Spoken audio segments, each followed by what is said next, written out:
ओम शांति। बाबा के 15 मार्च 2024 के महावाक्य। बाबा कहते, मीठे बच्चे, ज्ञान सागर बाप तुम्हें रत्नों की थालियां भर भर कर देते हैं। जितना चाहे अपनी झोली भरो, सब फिक्रातों से फारिग हो जाओ।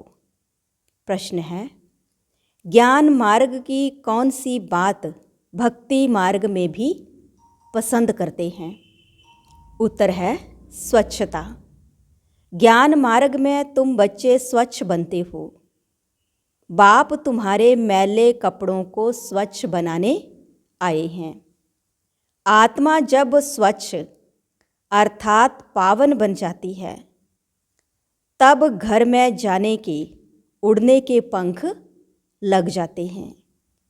भक्ति में भी स्वच्छता को बहुत पसंद करते हैं। स्वच्छ बनने के लिए गंगा में जाकर स्नान करते, लेकिन पानी से आत्मा स्वच्छ नहीं बन सकती। ओम शांति। मीठे मीठे बच्चे, तुम्हें याद की यात्रा को भूलना नहीं है। सुबह को जैसे यह प्रैक्टिस करते हो, उसमें वाणी नहीं चलती है, क्योंकि वह है निर्वाण धाम में जाने की युक्ति। पावन बनने के सिवाय तुम बच्चे जा नहीं सकते, उड़ नहीं सकते। यह भी समझते हो, सतयुग जब होता है तो कितनी ढेर आत्माएं उड़कर जाती हैं। अभी तो कितनी करोड़ आत्माएं हैं। वहाँ सतयुग में जाकर कुछ लाख बचेंगे, बाकी सब उड़ जाते हैं। जरूर कोई तो आकर पंख देते हैं ना। इस याद की यात्रा से ही आत्मा पवित्र हो जाती है। इनके सिवाय और कोई उपाय है नहीं पावन होने का। पतित पावन भी एक बाप को ही कहते हैं। फिर कोई ईश्वर कहते, परमात्मा कहते व भगवान कहते हैं। है तो एक, अनेक नहीं हैं। बाप सबका एक है। लौकिक बाप सबका अपना अपना होता है, बाकी पारलौकिक बाप तो सबका एक ही है। वह एक जब आते हैं तो सबको सुख देकर जाते हैं। फिर सुख में उनको याद करने की दरकार नहीं, वह भी पास्ट हो गया ना। अब बाप बैठ पास्ट प्रेजेंट फ्यूचर का राज समझाते हैं। झाड़ का पास्ट प्रेजेंट फ्यूचर बहुत इजी है। तुम जानते हो कि कैसे बीज से झाड़ होता है। फिर वृद्धि को पाते पाते आखिरीन अंत आ जाता है। उसको कहा जाता है आदि मध्य अंत। यह है वैरायटी धर्मों का झाड़, वैरायटी फीचर का झाड़। सबके फीचर अपने अपने हैं। फूलों में तुम देखेंगे जैसा जैसा झाड़ वैसे वैसे उनके फूल निकलते हैं। उन सब फूलों के फीचर्स एक रहेंगे, परंतु इस मनुष्य सृष्टि रूपी झाड़ में वैरायटी है। उसमें हर एक झाड़ की शोभा अपनी अपनी होती है। इस झाड़ में अनेक प्रकार की शोभा है। जैसे बाप समझाते हैं, श्याम सुंदर यह देवी देवताओं के लिए है। जब वह सतो प्रधान से तमो प्रधान बनते हैं, तो वही सुंदर से श्याम बनते हैं। ऐसे श्याम सुंदर और कोई धर्म में नहीं बनते हैं। उन्हों के फीचर्स भी देखो। जापानियों के फीचर्स, यूरोपियंस के फीचर्स, चीनियों के फीचर्स देखो। इंडिया वालों के फीचर्स बदली होते जाते हैं। उन्हों के लिए ही श्याम सुंदर का गायन है, और कोई धर्म के लिए नहीं। यह मनुष्य सृष्टि का झाड़ है, वैरायटी धर्म है। वह सब नंबर बार कैसे आते हैं, यह नॉलेज तुम बच्चों को अभी मिलती है, और कोई यह बात समझा ना सके। यह कल्प है 5000 वर्ष का। इसको वृक्ष कहो या दुनिया कहो, आधा में है भक्ति, जिसको रावण राज्य कहा जाता है। 5 विकारों का राज्य चलता है, काम चिता पर चढ़कर पतित सांवरे बन जाते हैं। रावण संप्रदाय बालों की चलन और दैवी संप्रदाय बालों की चलन में रात दिन का फर्क है। मनुष्य उन्हों की महिमा गाते हैं, अपने को नीच पापी कहते हैं। अनेक प्रकार के मनुष्य हैं। भक्ति तो तुमने बहुत की है, पुनर्जन्म लेते लेते भक्ति करते आए हो। पहले होती है अव्यभिचारी भक्ति। एक की भक्ति पहले पहले शुरू करते हैं, फिर व्यभिचारी हो जाती है, अंत में फिर बिल्कुल ही व्यभिचारी बन जाते हैं। तब बाप आकर अव्यभिचारी ज्ञान देते हैं, जिस ज्ञान से सद्गति होती है। इसका जब तक पता नहीं है तो भक्ति के ही घमंड में रहते हैं। यह पता नहीं है कि ज्ञान का सागर एक ही परमात्मा है। भक्ति में कितने वेद शास्त्र याद कर जवानी भी सुनाते हैं। यह सब है भक्ति का विस्तार, भक्ति की शोभा है। बाप कहते हैं यह मृग तृष्णा समान शोभा है। वो रेत पानी जैसी दूर से ऐसी चमकती है जैसे चांदी। हिरण को प्यास लगती है तो वह उस रेत में भागते भागते फंस जाता है। भक्ति भी ऐसे है, उसमें सब फंस पड़े हैं। उससे निकालने में बच्चों को मेहनत लगती है। विघ्न भी इसमें पड़ते हैं, क्योंकि बाप पवित्र बनाते हैं। द्रौपदी ने भी पुकारा। सारी दुनिया में द्रौपदियाँ और दुर्योधन हैं, और फिर ऐसे भी कहेंगे कि तुम सब पार्वतियाँ हो जो अमर कथा सुन रही हो। बाप तुमको अमर लोक के लिए अमर कथा सुना रहे हैं। यह है मृत्युलोक। यहाँ अकाले मृत्यु होती रहती है। बैठे बैठे हार्ट फेल हो जाते हैं। तुम हॉस्पिटल में जाकर समझा सकते हो यहाँ तुम्हारी आयु कितनी कम है, बीमार हो पड़ते हो। वहाँ बीमारी होगी नहीं। भगवान वाच, अपने को आत्मा समझो, मुझ बाप को याद करो, औरों से ममत्व मिटा दो तो तुम्हारे विकर्म विनाश होंगे। फिर कभी बीमार नहीं होंगे। काल खाएगा नहीं, आयु भी बड़ी होगी। इन देवताओं की आयु बड़ी थी ना, फिर बड़ी आयु वाले कहाँ गए? पुनर्जन्म लेते लेते आयु कम हो जाती है। यह दुख सुख का खेल है, इसको कोई जानते नहीं। मेले मलाखड़े आदि कितने होते हैं। कुंभ के मेले में कितने लोग स्नान करने के लिए जाकर इकट्ठे होते हैं, परंतु फायदा कुछ भी नहीं। रोज तुम स्नान करते हो। पानी तो सब जगह सागर से ही आता है। सबसे अच्छा पानी तो कुएं का होता है। नदियों में तो किचड़ा पड़ता रहता है।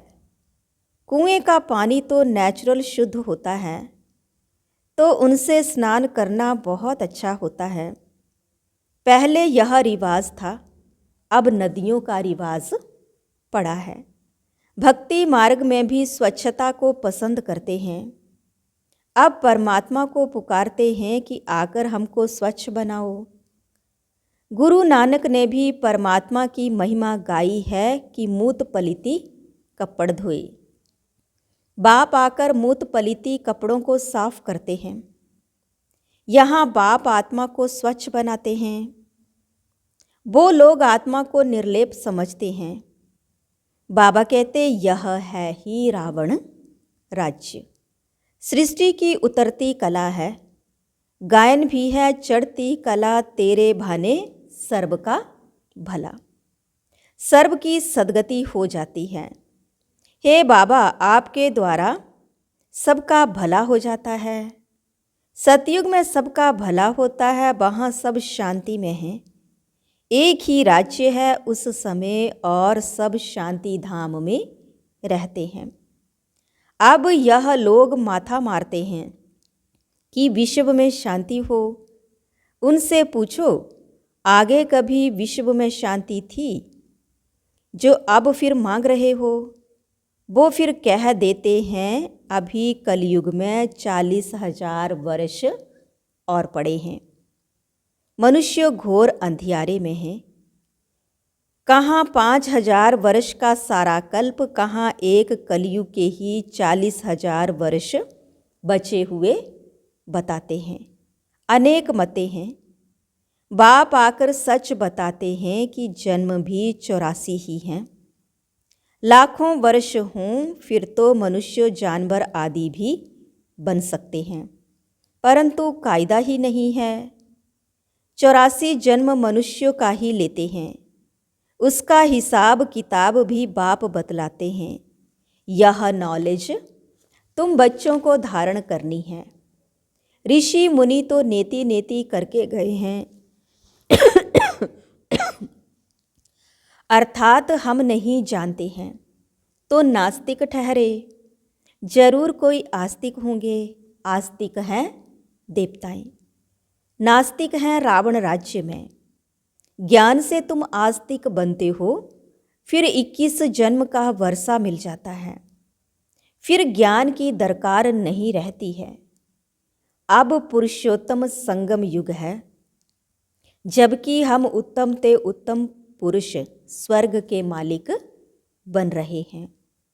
इसमें जितना जो पढ़ेंगे उतनी उच्च पदवी पाएंगे। पढ़ेंगे लिखेंगे होंगे विश्व के मालिक, नहीं तो कम पदवी। परंतु वह राजाई है सुख की, यहाँ है दुख की। आस्तिक बने हैं तो सुख की राजाई करते हैं। फिर रावण आने से नास्तिक बनते हैं तो दुख होता है। भारत जब साल्वेंट था तो अथाह धन था। सोमनाथ का मंदिर कितना भारी बनाया हुआ है। मंदिर बनाने के लिए इतने पैसे थे तो खुद के पास कितने पैसे होंगे। यह इतने पैसे कहाँ से मिले? शास्त्रों में लिखा है, सागर ने थालियां भर भर कर दी। अब ज्ञान सागर तुमको रत्नों की थालियां भर कर देते हैं। अब तुम्हारी झोली भर रही है। वो शंकर के आगे जाकर कहते हैं, भर दो झोली। बाप को जानते नहीं। अब तुम जानते हो बाप हमारी झोली भर रहे हैं। जितना जिसको चाहिए सो भरे। जितना अच्छी रीति पढ़ेंगे उतना स्कॉलरशिप मिलेगी। चाहे तो ऊंच ते ऊंच डबल सिरताज बनो, चाहे गरीब प्रजा व दास दासी। बहुत हैं जो फारकती भी दे देते हैं। यह भी ड्रामा में नूंद है। बाबा कहते, मुझे कोई फिक्र नहीं, मैं तो फिक्र से फारिग हूँ। तुमको भी बना रहा हूँ। फिक्र से फारिग स्वामी किंदा सतगुरु। स्वामी जो सबका बाप है उनको मालिक भी कहते हैं। बाबा कहते, मैं तुम्हारा बेहद का टीचर भी हूँ। भक्ति मार्ग में तुम अनेक टीचर्स से अनेक विद्याएं पढ़ते हो। बाप जो तुमको पढ़ाते हैं यह सबसे न्यारी नॉलेज है। वह है ज्ञान का सागर। जानी जाननहार नहीं कहना। ऐसे बहुत कहते हैं, आप तो हमारे अंदर को जानते हो। बाबा कहते, मैं कुछ नहीं जानता हूँ। मैं तो तुम बच्चों को पढ़ाने के लिए आता हूँ। तुम आत्मा अपने इस तख्त पर विराजमान हो। मैं भी इस तख्त पर बैठा हूँ। आत्मा कितनी छोटी बिंदी है, यह कोई जानता ही नहीं। तब बाप कहते, पहले आत्मा को समझो, फिर बाप को समझेंगे। बाप पहले पहले आत्मा का ज्ञान समझाते हैं, फिर बाप का परिचय देते हैं। भक्ति में सालीग्राम बनाए पूजा कर फिर खलास कर देते हैं। बाबा कहते यह सब है गुड्डियों की पूजा। जो इन सब बातों को अच्छी रीति समझते हैं वह औरों का भी कल्याण करते हैं। बाप भी कल्याणकारी है तो बच्चों को भी बनना है। कोई तो औरों को दलदल से निकालते निकालते खुद फंस मरते हैं, अपवित्र बन पड़ते हैं, की कमाई चट कर देते हैं। इसलिए बाबा कहते खबरदार रहना। कामचिता पर बैठने से ही तुम काले बन पड़े हो। तुम कहेंगे हम ही गोरे थे, हम ही काले बने, हम ही देवता थे, हम ही नीचे उतरे। नहीं तो 84 जन्म कौन लेते हैं? यह हिसाब बाप समझाते हैं। बच्चों को बहुत मेहनत करनी पड़ती है। आधा कल्प से जो विशेष सागर में पड़े हैं उनसे निकालना मासी का घर नहीं है। अगर कोई थोड़ा भी ज्ञान लेते हैं तो उसका विनाश नहीं होता है। यह कथा है ही सत्यनारायण बनने की, फिर प्रजा भी बनती है। थोड़ा समझकर चले जाते हैं, हो सकता है फिर आकर के समझें। आगे चलकर मनुष्यों में वैराग्य भी होगा। जैसे शमशान में वैराग्य आता है, बाहर निकले तो खलास। तुम भी जब समझाते हो, अच्छा अच्छा करते हैं, बाहर गए खलास। कहते हैं यह काम उतार कर आएंगे। बाहर जाने से माया माथा मूंड लेती है। कोटों में कोई निकलता है। राजाई पदवी पाना, इसमें मेहनत लगती है। हर एक दिल से पूछे, बेहद के बाप को हम कितना याद करते हैं। कहते हैं बाप की याद भूल जाती है। अरे अज्ञान काल में कभी ऐसे कहते हैं कि हमको बाप भूल जाता है। बाबा कहते भल कितने भी तूफान आए, तुमको हिलना नहीं है। तूफान आएगा, सिर्फ कर्मेंद्रियों से कर्म नहीं करना। कहते हैं बाबा माया ने जादू लगा दिया। बाबा कहते हैं मीठे मीठे बच्चे याद करो तो कट निकल जाएगी। आत्मा पर कट चढ़ती है, वह निकलेगी याद से। बाप भी बिंदी है, सिवाय बाप की याद के और कोई उपाय नहीं कट उतारने का। अच्छा, मीठे मीठे सिकिलधे बच्चों प्रति माता पिता बाप दादा का याद प्यार और गुड मॉर्निंग। रूहानी बाप की रूहानी बच्चों को नमस्ते। रूहानी बच्चों की रूहानी बाप दादा को दिलवा जान सिकवा प्रेम से नमस्ते। ओम शांति। धारणा के लिए मुख्य सार है। पहला, कल्याणकारी बाप के हम बच्चे हैं, इसलिए अपना और सर्व का कल्याण करना है। कोई ऐसा कर्म ना हो जो की कमाई खत्म हो जाए, इसमें खबरदार रहना है। दूसरा, पढ़ाई अच्छी तरह से पढ़कर ज्ञान रत्नों से अपनी झोली भरपूर करनी है। स्कॉलरशिप लेने का पुरुषार्थ करना है। बाप समान फिक्र से फारिग निश्चिंत रहना है। आज का वरदान है, महसूसता शक्ति द्वारा पुराने स्वभाव संस्कार से न्यारा बनने वाले माया जीत भव। इस पुरानी देह के स्वभाव और संस्कार बहुत कड़े हैं, जो माया जीत बनने में बड़ा विघ्न रूप बनते हैं। स्वभाव संस्कार रूपी सांप खत्म भी हो जाता है, लेकिन लकीर रह जाती है, जो समय आने पर बार बार धोखा दे देती है। कई बार माया के इतना वशीभूत हो जाते, जो रॉन्ग को रॉन्ग भी नहीं समझते, पर वश हो जाते हैं। इसलिए चेक करो और महसूसता शक्ति द्वारा पुराने छिपे हुए स्वभाव संस्कार से न्यारे बनो, तब माया जीत बनेंगे। स्लोगन है, मेरेपन के अनेक रिश्तों को समाप्त करना ही फरिश्ता बनना है। आज बाबा ने कहा, मीठे बच्चे, ज्ञान सागर बाप तुम्हें रत्नों की थालियां भर भर कर देते हैं। जितना चाहे अपनी झोली भरो, सब फिक्रातों से फारिग हो जाओ। ओम शांति।